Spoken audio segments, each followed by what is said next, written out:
Welcome back to the All Hazards Prepper Show, your go-to spot for all your disaster prep information and how to survive wild SHTF scenarios. Plus, we'll chat about the chaos of the world, throw in weather updates, and cover any topics the All Hazards Prepper has in his head this week. Don't forget to hit that subscribe button on your favorite podcast platform and join us on social media.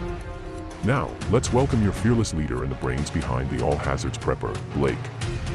Welcome back to the All Hazards Prepper Show. This is your host, Blake. Hope everyone is having a great week, staying safe out there. Today on the show, we have Nat, who is the Preparedness Guy. This is handle on Instagram. He is a professional emergency manager who loves and promotes individual and family and community preparedness. Nat has done work in military, colleges, hospitals, government agencies, and community emergency response teams. As the preparedness guy, he works to help people be better prepared as possible, focusing on their needs and not their fears, which is something I definitely like to focus on as well. Here on the All Hazards Prepper is getting people prepared and understanding what hazards are out there. So, Nat, welcome to the show. We kind of just talked a little bit about our careers and kind of was talking a little bit, and we're like, we need to start recording here. So, today's episode is really going to focus on emergency planning. This episode this show is going to air in September during National Preparedness Month, which to me every month is Preparedness Month, but really the nation focuses on preparedness during that time. So Nat, talking about emergency planning when a family or individual is wanting to really start that emergency plan for themselves, where do they start? That process can be overwhelming, can be daunting. In your point of view as an emergency manager, where's a good place to start for a family or individual? That's a good question. So homes don't have their own emergency manager. You have to become your emergency manager for your family. Organizations and jurisdictions, they have somebody whose job it is to come up with the plans. But there are a lot of things you have to look at. You have to understand the hazards that are in your area, and that's kind of where it starts. Except I divert most of my preparedness stuff away from hazards, except two things: mitigation against hazards. How do I lessen the likelihood of this hazard or its impact? And how do I respond to this? So when you're looking at your hazards, your emergency plan is your immediate actions for the likely hazards that you're going to face. So you can learn about your hazards in lots of different ways. You can just think about it. Okay, what is likely to happen if I'm living here? If you're on the East Coast or Gulf Coast, you're going to get hurricanes. Floods can happen pretty much anywhere. Tornadoes, if tornadoes are pretty common in your area.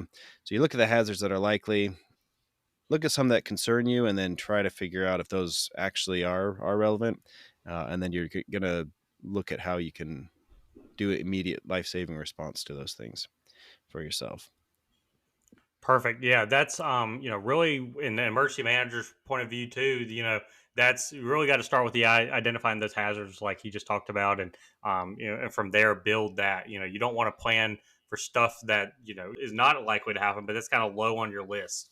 Right. And in emergency management, we call it an HVA, a hazard or vulnerability analysis. It's really those hazards you're vulnerable to.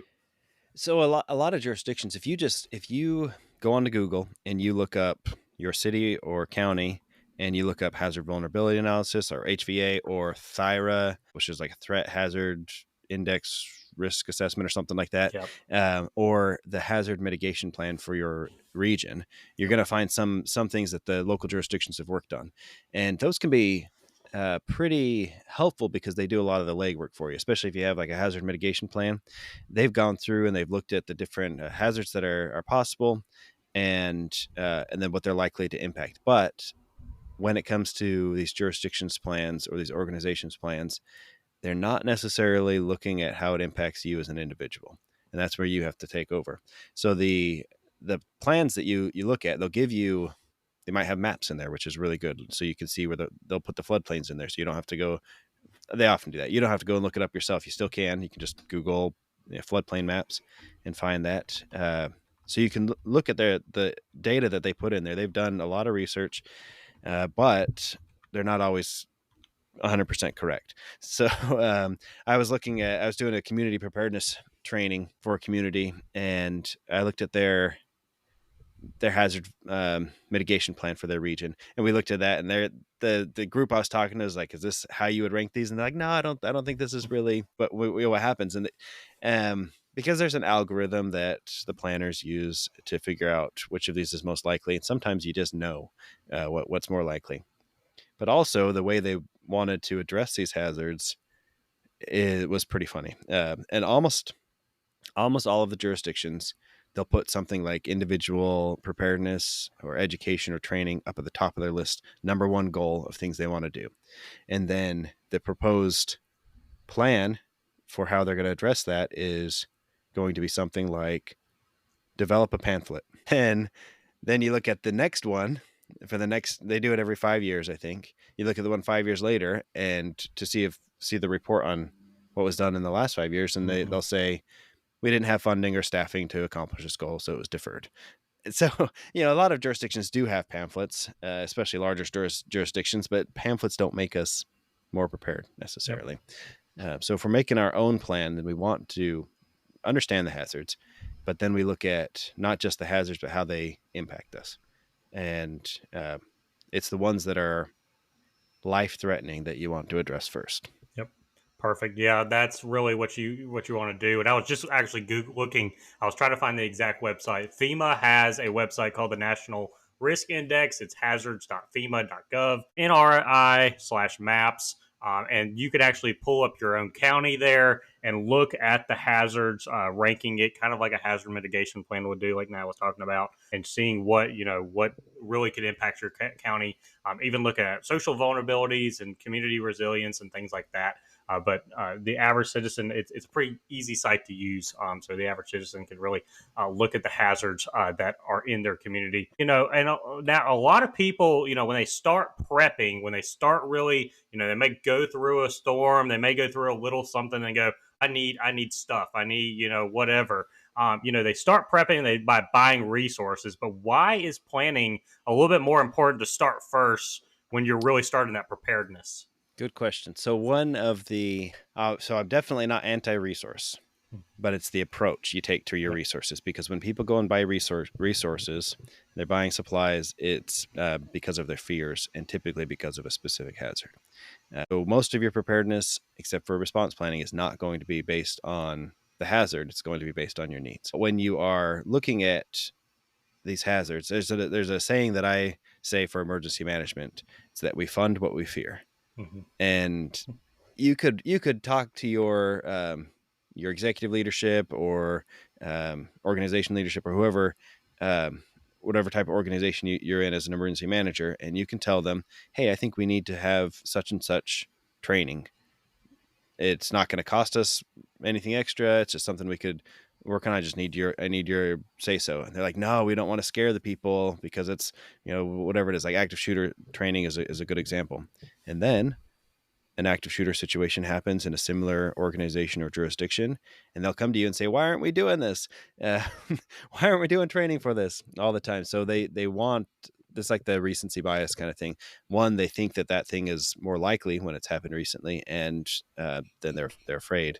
So they want to have a coworker of mine has a WIH binder, WIH, a when it happens binder. So he comes up with these, like the trainings that he wants to do that he knows are important, or the plans that people otherwise push aside. And then when it happens, he'll just grab that binder and say, actually, we've already worked on this, which I think is a pretty funny idea, but it's good. So we will still plan for things if other people aren't planning for it, but we also, part of our job is to make sure we scale people back when they have inordinate fears for something. So just because something happened recently, when we do our hazard assessments, we'll go and we'll talk to a group of people and we'll say, what do you think is most likely? And if in the news that last week was a tornado or an active shooter situation or something like that, that's what's going to be at the top of their list because it's something that they just were scared about.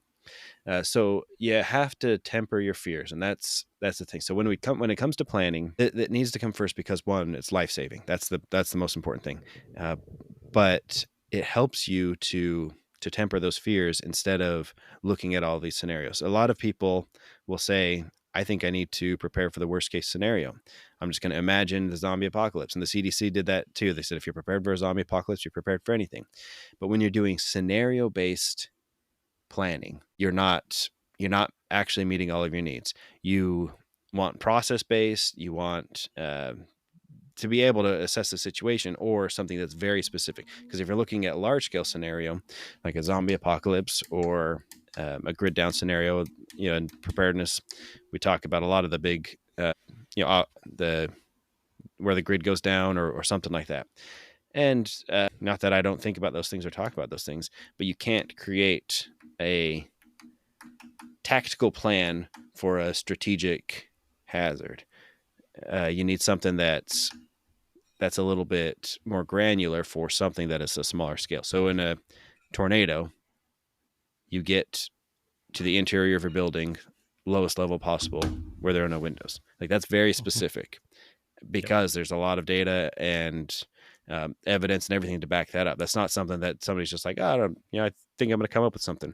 You're also not making it up in your mind. Playing something out in your mind is important. That's the first step of planning. It comes before anything else. But you don't want to turn it into like a doomsday fantasy where you start changing variables in your mind. Well, then I would do this, and then I'd save all the nuns and children from the burning bus, and all that stuff. It becomes that's not what planning is. Planning is looking at a specific hazard and your specific response to that hazard, and it's very tactical and short-lived.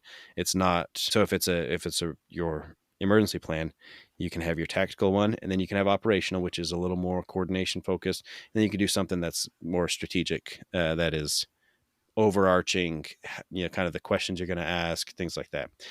But for your family plan, it should be very specific. You have an indicator and you have a response. If I get an alert for a tornado, or I see a tornado, then I do this. Just very specific. Here's the hazard. Here's the response. Yeah, that's definitely how emergency managers plan as well. We do overarching larger plans like an emergency operations plan that's a little bit more. There's a little bit more gray areas, and it's a little bit larger and broad. And then you get your tactical stuff, and that's really whenever we talk about family emergency planning. That's really where you need to start. Is if, like Nat just said, if a tornado occurs, here's what I do. If an earthquake occurs, here's what I'm going to do. If fire occurs, I'm going to evacuate and go here. Really planning those out. And if you do these things, you will be ahead of the game compared to most Americans out there, because most average citizens are not doing these things. And really planning is key. And then certainly buying those resources is great as well. So now, as an emergency manager, what is you kind of hinted at this, but what is really the most important part of like a household or a family emergency plan? What's really the biggest thing, the most critical thing? It has to be based on your needs, right? Yeah. Like, so yeah, plans are customizable. You don't just I offer a plan on my website on preparednessguy.com. Yeah, and you put in your email, and I'll email you the link automatically. And but there are parts in there where you have to do the work. You have to fill out, like, what is your shelter area? So if there's a tornado, where are you going? What's your outside meeting area? So it has to meet your needs. You can't just have a plan that doesn't address your situation.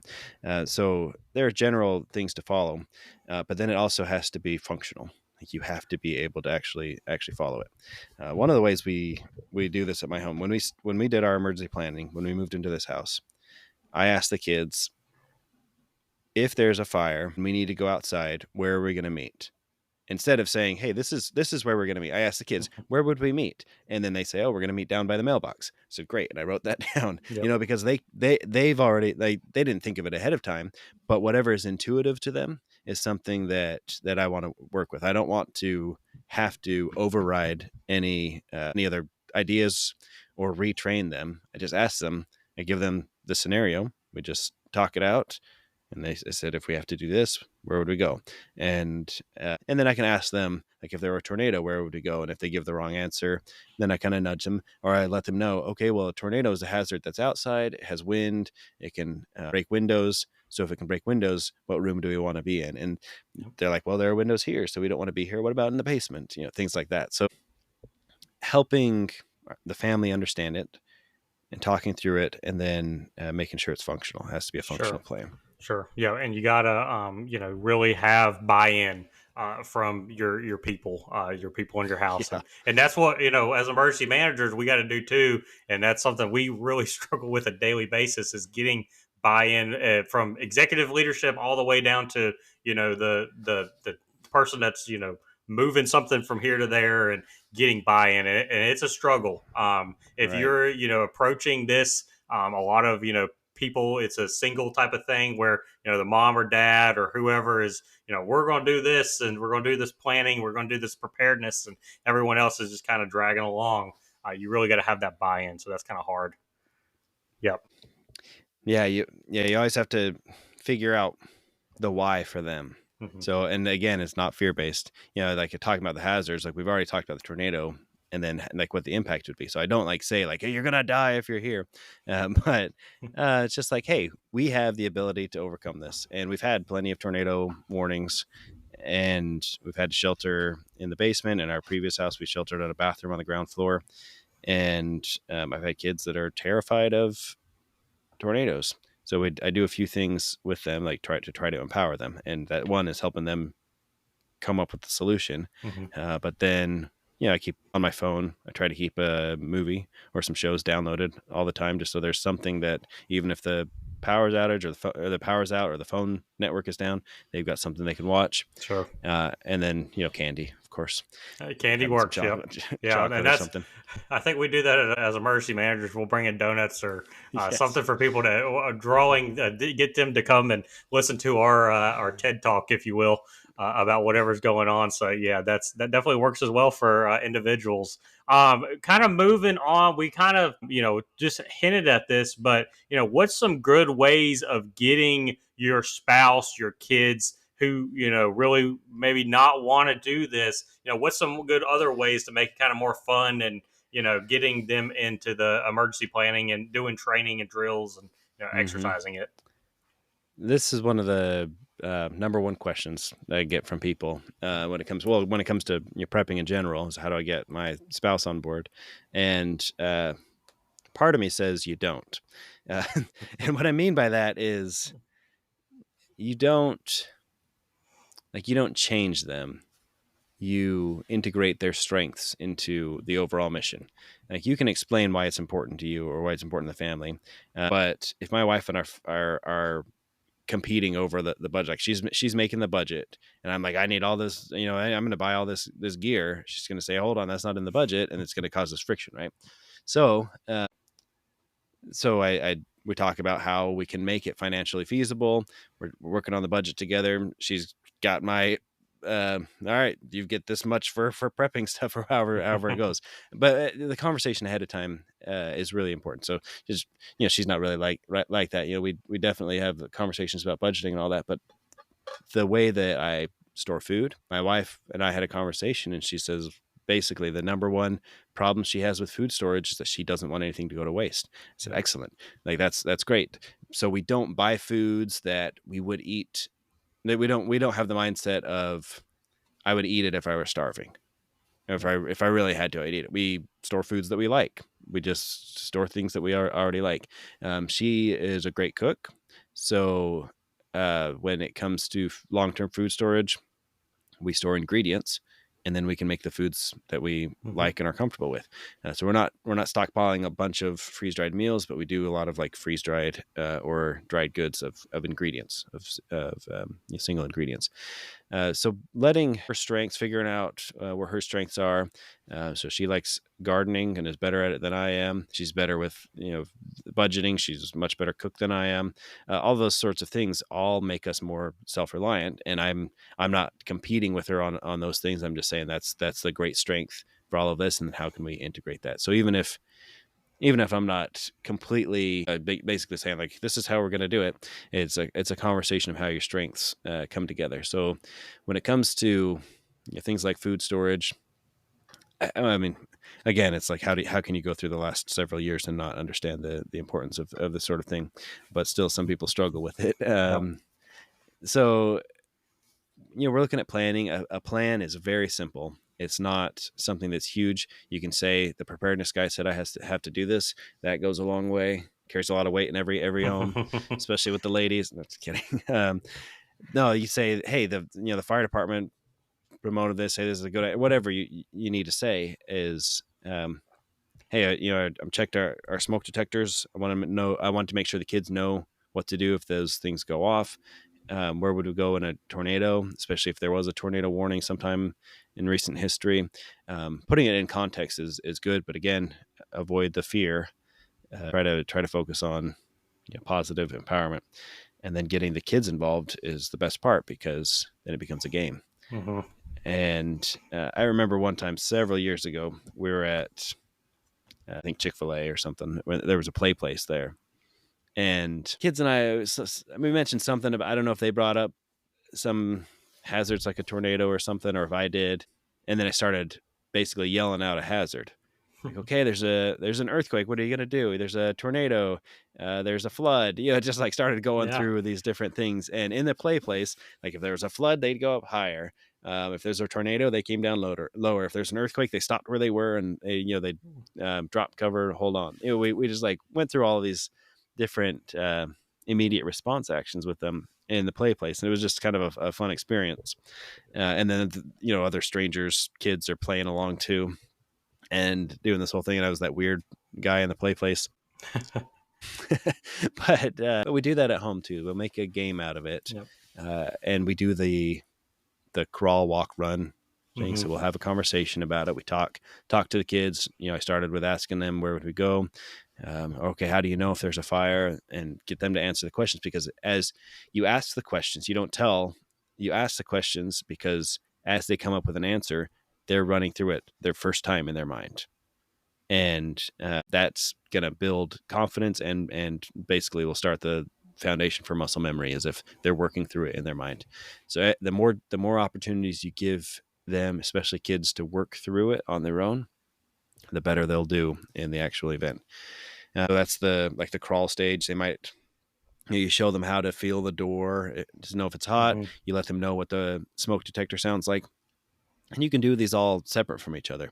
You could do it like one day a week. You just like, oh, hey, you guys know what the smoke detector sounds like? And then you push it, you test it, which you should be testing it pretty regularly. Mm-hmm. But I know no one does. This is as long as he keeps fresh batteries in there, at least. Yep.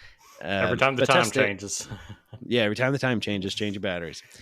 Test it with your kids so they can hear it. And then you start doing things like, okay, if you hear this, what do you do? And then you start doing it from different areas. We'll have them go in their beds.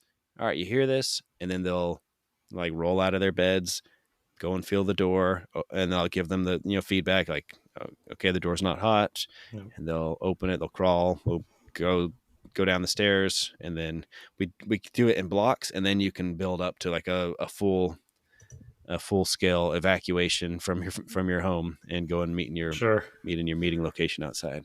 Sure, that's great. Yeah, talking about that's great conversation there about how to approach this with a spouse.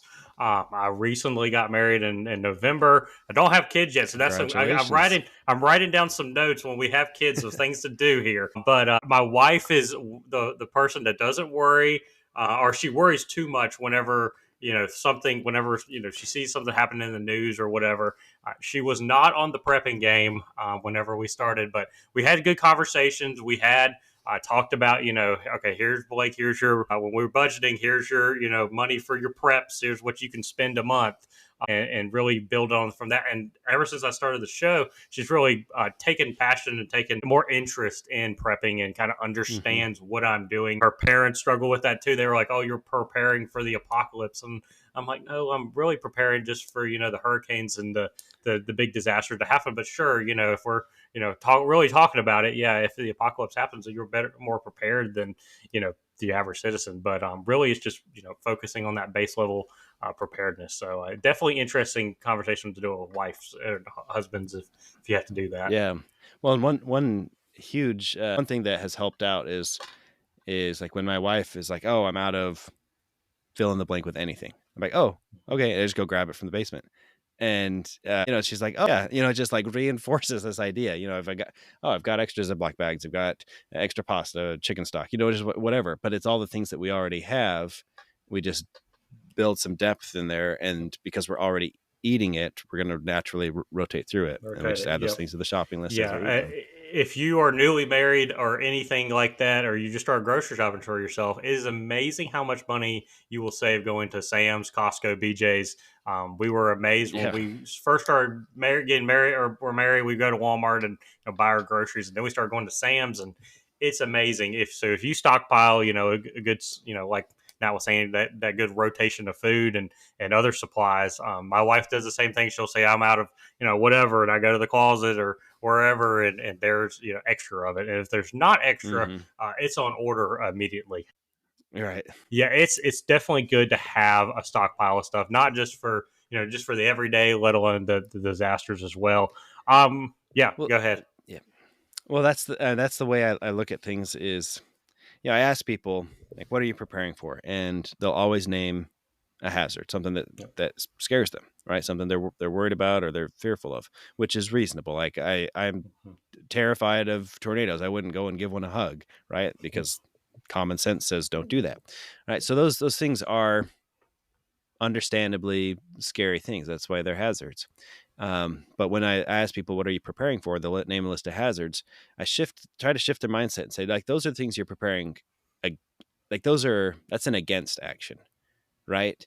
But let's frame it like by looking at your capabilities and your needs. You eat food, you drink water, like you're preparing for the meals you want to have. You're preparing for the water you want to drink. You're preparing for your sanitation, for your hygiene, for your communications. Those are the positive things you're preparing for, your health, your safety, all of those things. Like your needs are actually where you're preparing. And when you're looking at the hazards, because people always will do that joke, like, "Oh, you're preparing for the apocalypse." It's like, "Oh, okay, yeah, har, har, har." But it's kind of irrelevant. Like we know that the bad things will happen. That's why we have a response plan for immediate life-saving things. And then we also learn capabilities, because your capabilities come together in every emergency. It's not it's not necessarily an immediate life-saving thing, but you need to know how to do lots of things, and that's to meet your needs. So as you're increasing your capabilities and meeting your needs, the hazard kind of becomes irrelevant, because if I don't have light in my home because the power's out, then doesn't really matter if a tornado or an ice storm or an EMP. I mean, in the long run, it matters a little bit, but in your immediate, your needs, I have a need for light. And if you have a way to meet that need and you extend that out to as much time as you are capable of, then the hazard almost becomes irrelevant. You still need to respond appropriately and continually assess the situation. But you're looking at your needs. I need light. I need warmth. I need shelter. I need food. I need water. All of that. That's what you're preparing for. And then the hazards exist. You're going to mitigate them or prevent them if you can. You're going to have your response plan. And then everything else is just focused on the positive, on this stuff that meets my needs and increasing my... The All Hazards Prepper here. You know what? I want you to go pause the episode right now and go look at your pantry. Do you have enough food in there to survive a couple of days? Maybe a week? Maybe a few weeks? Depending on how many family you have?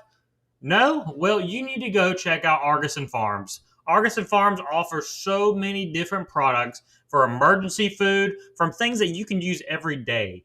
I love that Artisan Farms has so many products that you not only might need during a disaster, but you may just need to cook your normal everyday meals. Artisan Farms offers great products that's tailored around that can fit your needs for the next emergency. Whether you need something that will last you 72 hours or up to even 2 weeks, Artisan Farms has the product you need to survive the next disaster and for those that depend on you. Go ahead and check out Artisan Farms at artisanfarms.com. Again, that's artisanfarms.com, and use the code the All Hazards Prepper for a 10% discount whenever you check out. Again, the All Hazards Prepper for a 10% discount when you check out.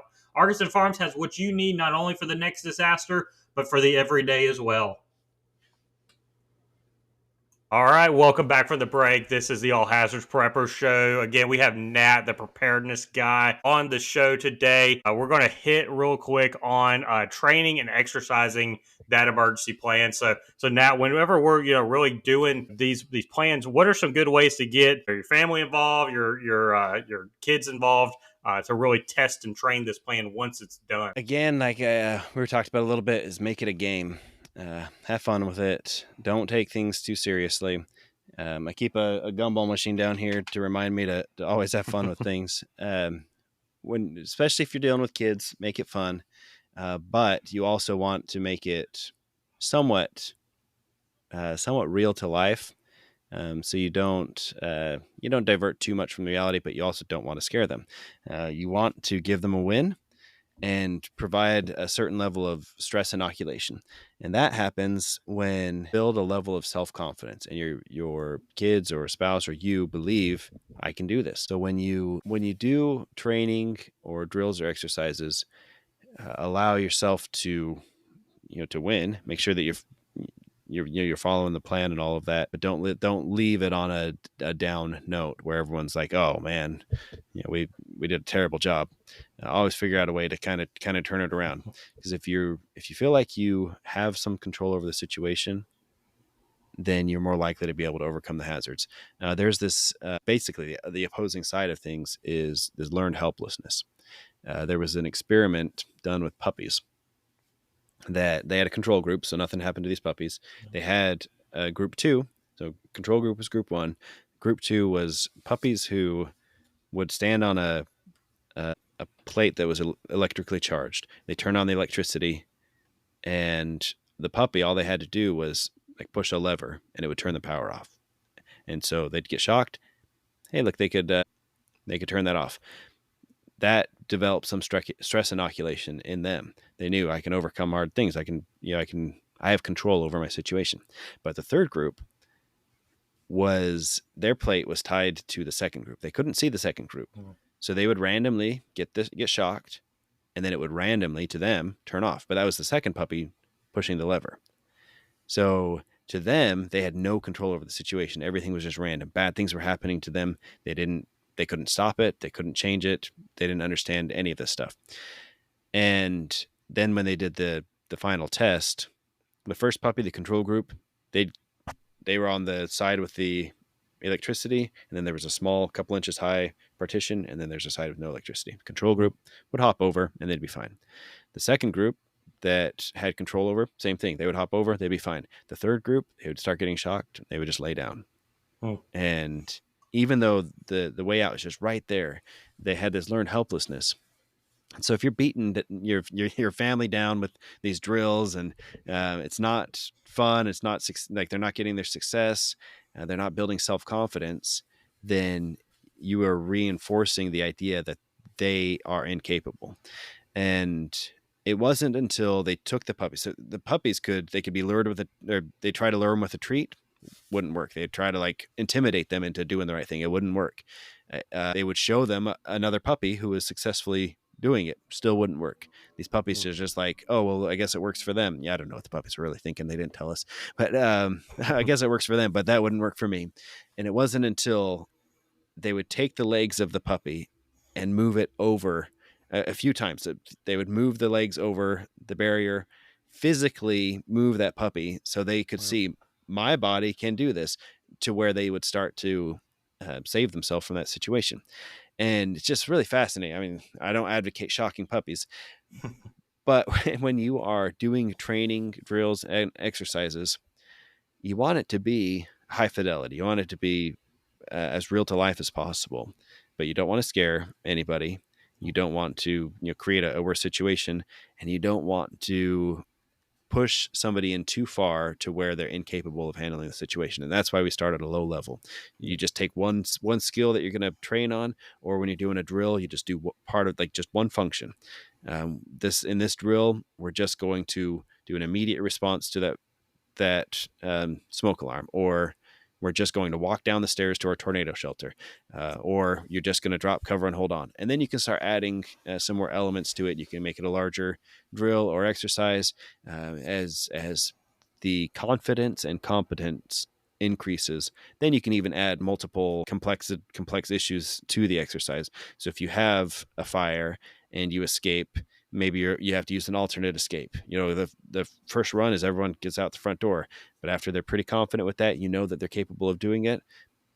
You have you print out a picture of a fire, or you cut it out and you put it on the front door. They can't go through that way, so now they have to figure out another way out. So you're adding some complexity where they have to make a decision, and but you don't do that right away. You're not setting them up for failure. And then you can add some injuries to your exercise. Okay, we've learned some first aid skills with our family. How do we treat this injury? Things like that. So you can add complexity, but not all at once. And you don't just throw everything in there. You just take little bites of it, and then you grow it. Sure. That's great. Yeah. And really, you don't want to, set, like Nat was saying, you don't want to set people up for failure whenever you're trying to test these plans. You really want to, build, what's on the plan and really get people trained and exercised on it. Some great points there. We had a great conversation here with Nat, the preparedness guy. Kind of wrapping up, Nat, what else would you like, people to know as a prepper, any last final thoughts as we end the show here? There's so many thoughts. No, just make it positive. Have a positive mindset. If you are getting worried, if you are getting stressed about the world, and there is plenty of bad going on, you just understand that, but then take a deep breath and figure out how it impacts you. If it's going to impact you directly, know how to respond to it.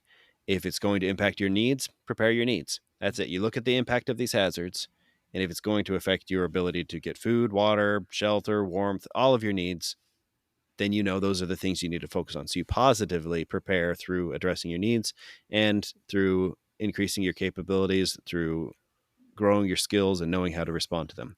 I do have, like I said, a template for your family emergency plan, and that is on preparednessguy.com. And then I'm on Instagram. You can find me there. You can reach out, ask any questions, or tell me how ridiculous I am, or whatever you want. We'll have a conversation. Sure. That's great. It's been a great conversation here with Nat. Always good to talk with a fellow emergency manager and someone that really understands the field and also understands the importance of family and preparedness and family emergency planning. Nat, thank you so much for coming on. Certainly we'll try to have you on here again on the All Hazards Prepper Show. I hope everyone continues to make sure to subscribe to wherever you're getting the podcast and checking out our other stuff. Make sure you go check out the Preparedness Guy on Instagram. He posts some great stuff on there and his website as well. So hope everyone has a safe, great day out there. The All Hazards Prepper out.